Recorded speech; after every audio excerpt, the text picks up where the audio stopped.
Right, kakati agali mu nkuubo kusinziira ku statistics ziraga nti nno eggye lya Uganda erya Uganda People's Defence Force UPDF litumanyi obulungi lisusse okuba nga litta abantu abatalina musango ate nga libattira ku high extent ate ne bamala ne beekwasa obusongasonga obutaliimu.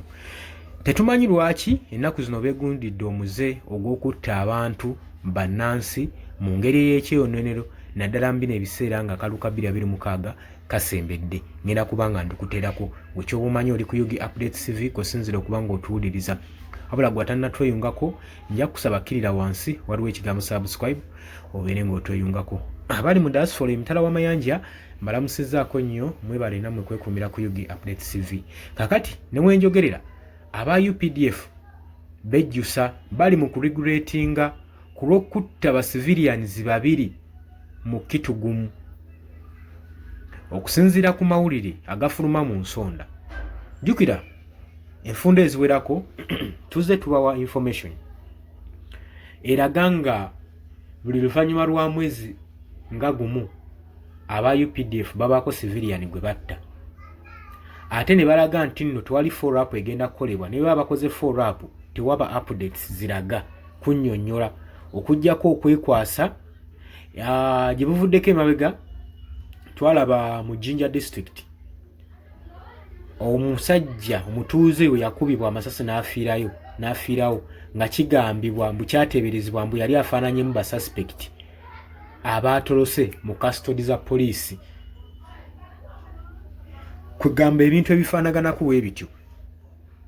Olowooza ekintu kino kiva lwakuba nti nno ensangi zino security agencies ziweereddwa amaanyi ag'ekitalo amayitirivu ennyo okuba nga amateeka bagatwalira mu ngalo, okulaba nga tebagondera bulamu bw'abantu, tebagondera abantu be batwala be basuubiza okuuma bo n'ebyabwe, saako n'obutassaamu kitiibwa mu institutes okugeza ng'ebitongole ebya Uganda Human Rights Commission ebirwanirira eddembe ly'obuntu nti n'eriba livuddeyo ne libaga amateeka still gasigala gakyoboolerwa ebitongole bino ebikuuma ddembe. Amateeka ago gakyoboolerwa ebitongole ebikuuma ddembe nga wenkulaze. Ngenda kwongera okulaga nti enfunda eziwerako entalo ezisinkanibwa mu mawanga ag'enjawulo kati ngezi esizowulira ezirimu civil wars zitandikira mu magye mu bakulembeze ab'enjawulo nga buli omu ayagala okulaga eryanyi nti yakira kwoli ekifundikira ng'olutalo lulimu kye bayita Cold War, nga olaba eggwanga erya Sudan, nga olaba amawanga kaŋŋambe Democratic Republic of Congo, ensi zitaggwamu entalo west wezitandika. Kati nga olaba Uganda wano Mwami Yoweri Kaguta Museveni we yali ayagala okubanga amakinga SFC ejje okubeera independent, kitegeeza a force within a force, kiba kiteekawo contradiction okusobola okulaba nga amagye aga UPDF saako ne SFC gatuuka essaawa ganaafunamu obutakkaanya ojja kwesanga gatandise okulwanagana gokka olw'aba army commanders bano ababiri obutakwatagana. Bayinza ofunamu obutakkaanya buli omu n'ayagala okukolesa eryanyi. Kyekino bamemba ba parliament kye baali bakaanako obutafuula CFC nga independent board nti ejje eriyimiriddewo, nejjukira nejje likuuma mukulembeze oba first family. Naye bo bannabyabufuzi bagamba nti nejje lyatondebwawo okulaba nga lisilenti nga abagenda maaso n'okulisayizinga ku gavumenti saako n'okusirisa oludda olw'opposition ababoogera. Kati ensonga lwaki baali tebakidefending ekyokufuula ejje kubeera independent nti n'ekirala kibasinga okutya kijja kuteekawo Cold War oba civil war mu ggwanga lyattu Uganda, ate ng'eggwanga lyaffe teribaddeemu na ntalo. Era nga bagamba Mwami Yoweri Kaguta Museveni bw'abanga ayagaliza eggwanga ly'emirembe agende mu maaso n'okuba nga asazaamu ekirowoozo ekyo eky'okufuula CFC ejje eribiri independent. Nandaze nnyo ngenze gye mbadde sinabalaga naye mbadde ngezaako okubalaga na butya buzibu bwe tuyinza okwolekera singa amagye gagenda maaso n'okweresa nga tegalina mpisa n'okuba nga geeyawulayawulamu n'okuba nga gakontradictinga ebiseera ebisinga ogenda okulaba ekibadde ku siini kirala n'omwogezi w'amagye byayogera birala nga tebikwatagana, biteekawo contradiction, biteeka eggwanga ku buntenke, liteeka eggwanga kubanga mulimu eggwanga mulimu kye bayita mistrust, fear n'okupanikinga, bireetera bannayunsi b'eggwanga eryo okukola ensobi. Kati bye bintu ebimu bye tugezaako okuba nga twewala. Ffe nga bannankyukakyuka ebintu nga bino tubivumirira. Kakati kigasa ki UPDF mba njogera ku Uganda People's Defence Force okugenda mu maaso n'okubanga ekola ensobi ate n'oluvannyuma n'ezejjusa baba tebasobola kulaba omuntu gw'osanze nze kinneebuuza ngenda kubuulira abasiviliani bano be basse mu kitugumu n'engeri gye babasseemu naye nga sinna kusomera lugero luno kansooke mbeeko bye nkutangaazamu ebiri ku lugero luno. Enfunda nnyingi tulabye ng'eggye lino erya Uganda People's Defence Force ababeera bapatrolinga abadeploying okuuma bifo ebyenjawulo bagenda maaso n'okukola ensobi zino. Simanyi lwaki trigger ne banguyira nnyo okunyiga. Wobanga omuntu omusanze nakissi takukanze lwaki oba onyiga trigger omugjawo? Kaba kabonero kaki kakulaga ki?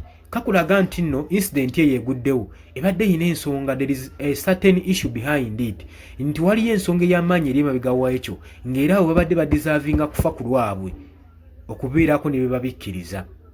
Era toyinza kuŋŋa nti nno omuntu omwekanze n'osika trigger atabadde na kissi, tabadde na mmundu, tabadde na bbomu, tomusanze mu bumenyi bw'amateeka. Ng'oŋŋamba otya nti nno trigger egenda kwanguyira okunyiga.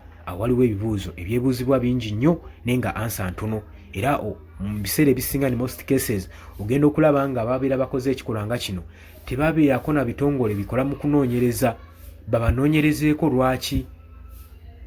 Okola investigation emala kyavudde ku ki kasita abeera nga akoze ekikolwa ekyo ali mu security agency balabira ddala nga the above the law gwe basse kibadde kimugwana baabwe. Ku lwaki? Kubanga omuntu wa wansi mu Uganda takyalina muntu amuwolereza, takyalina mu institute egenda maaso namuwolereza. Ebitongole ebikuumaddembe tebisobola kwakitinga accordingly. Okugatta ku bitongole bino kugeza nga security, poliisi, kooti ne gy'oddukira tolina gy'oddukira.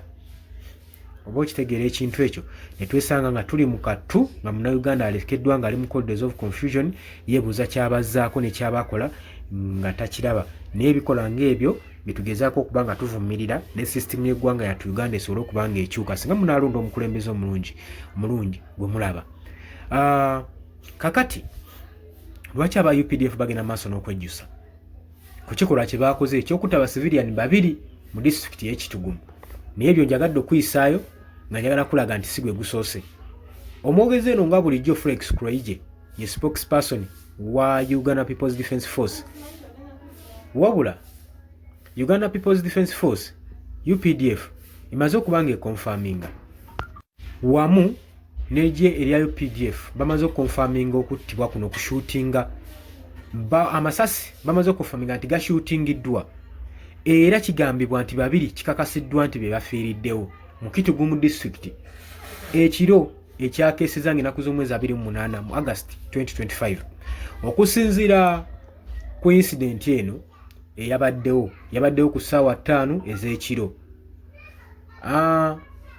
Yabadde mu kifo ekimanyikiddwa nga Kitleg the Turkey Namukoola sub country. Eyo wabadde abajaasa abadde badeployingiddwa okuprotectinga community n'okukuuma crore. Ba victim bakubiddwa amasasi, bakubiddwa okuliraana main entrance point. Kigambibwa mbu omwogezi wa police Brigadier General Felix Kulayigye annyonnyola ng'agamba nti abajaasi batutte abasajja abalunzi b'ente nga babatwala okubeera nti babbi. You can imagine bano be basse babadde bakatokiipa balunzi bante ne UPDF kati wulire eri mu kwewozaako. Felix Kulayigye nga bulijjo agamba nti naffe tetwategedde wabula aba UPDF abadde badeployingiddwa okuuma mbu bateeberezaamu bano bakato keepers okuba nga ababbi b'ente. Mbagamba nno era balabye nga bayina ekigendererwa eky'okubba ente zino ba bulls zino ezigenda maaso n'okulima mu communities nga balabye nga bebigendererwa byabwe. Tetumanyi oba baba bikudde batya emitwe ne bategeera nti no bano kye balowoozera bye ebigendererwa byabwe, era tebatubuuzidde which action took okulaga bano ab'amagye nti nno bano bali kigendererwa kyabwe kyakubba nte. Bagamba nti nno bano babadde n'okuliraana Lamponyi farmland wabana abantu bwe babakubidde ba civilian bashutingiddwa amasasi ne bafiirawo. Abajaasi ababadde ku mulimu mu kaseera ako nga bagenda mu maaso n'okukuuma ente bagamba mbu basuspectinze ba victim bano okubeera nga babbi ba nte, naye kyabamazeko enviiri ku mutwe okuteebereza kwabwe kwabadde kuli mistaken era ne kuddibwamu okunnyonnyolwa eri Flex Kulaije ng'agamba nti nno yabadde ensobi bateebereza mu bukyamu. Tetumanyi bwe babasomesa emmundu mu magye okunyiga trigger mulimu okukola ensobi babasomesa nti nno it was a mistake. Mu kusoma emmundu temubaamu kukola nsobi era omuntu agenda onyiga trigger aba amaze okukonfaminga ye waaki oba onyigira omuntu trigger atali na kisi. Byebibuuzo bannayuganda bye beebuuza bye bimu ku bitava ku mimwa gy'abannayuganda. Kati okusinziira ku ba community leaders baavuddeyo ne bagamba nti nno abantu abo ababiri abasajja babiri abattiddwa babadde banywa mwenge gwabwe era kigambibwa mbu ne babula babuliddwa okuba eribazza gye baavudde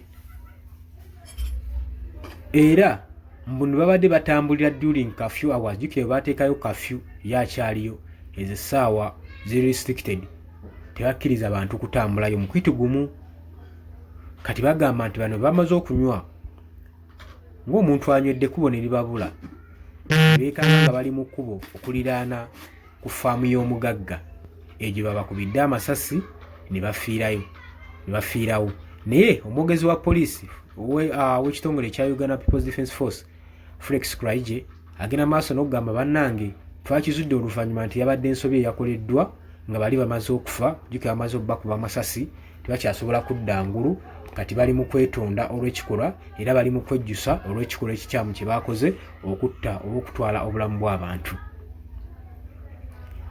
Kakati nno abattiddwa mwabaddemu omwami amanyikiddwa nga Mr. Joseph Obutu nga myaka 5 ng'eyabadde mutuuze wa Magenyi Village Panyum Merogon Parish, Omiya Nyima Sub Country saako ne Mr. Richard Opira w'emyaka 42 ono ng'abadde mutuuze wa Amoyo Cool Village Pera Parish Omiya Nyima Sub Country.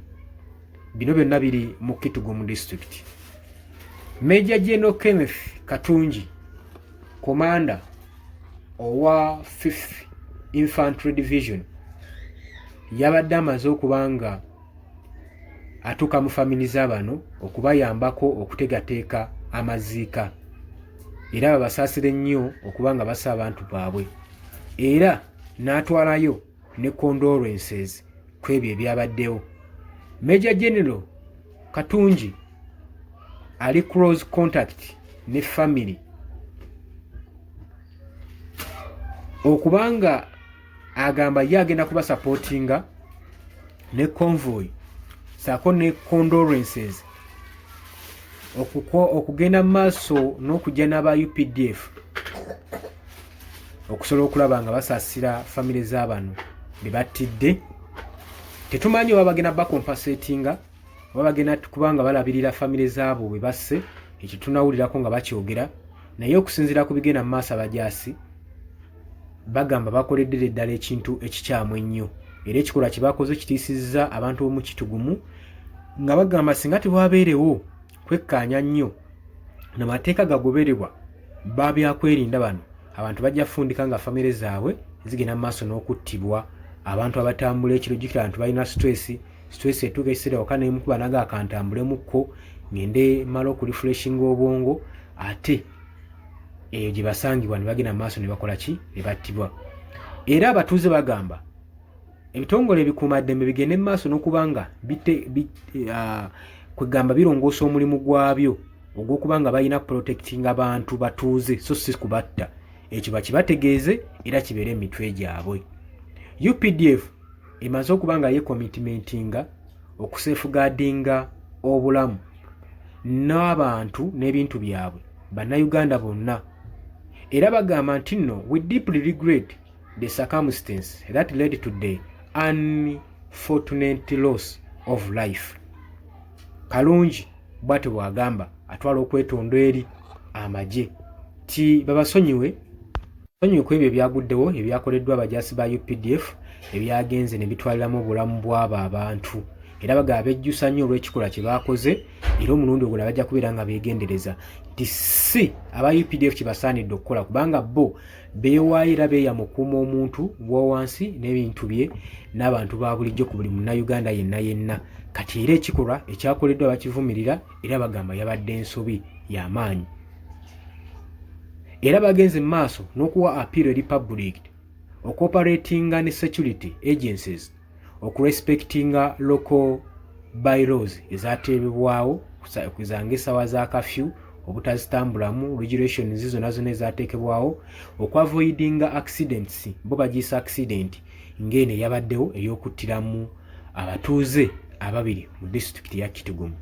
Era bagenda mu maaso n'okukolinga upon n'okuyita communities okusupportinga security efforts, okugenda mu maaso n'okuba nga bateekawo ba local regulations okwavoidinga embeera eziyinza okuteeka abantu ku risk gwezanga okuluzinga obulamu bwabwe. Ono abadde mwogezi spokesman w'eggye erya Uganda People's Defence Force Felix Kulaije ng'agenda maaso n'okunnyonnyola n'okwejjusa ku kikolwa ekyakoleddwa amagye ga UPDF okutta abantu. Badde oli ku UG Update Civic Sinzo bango tuuliza mbagala nnyo. Bw'atannatweyungako kirya wansi waliwo ekigambo subscribe kikoneko obeere ng'otuyungako. Mbagala nnyo, mweraba. Tujja kuba nga tukomawo.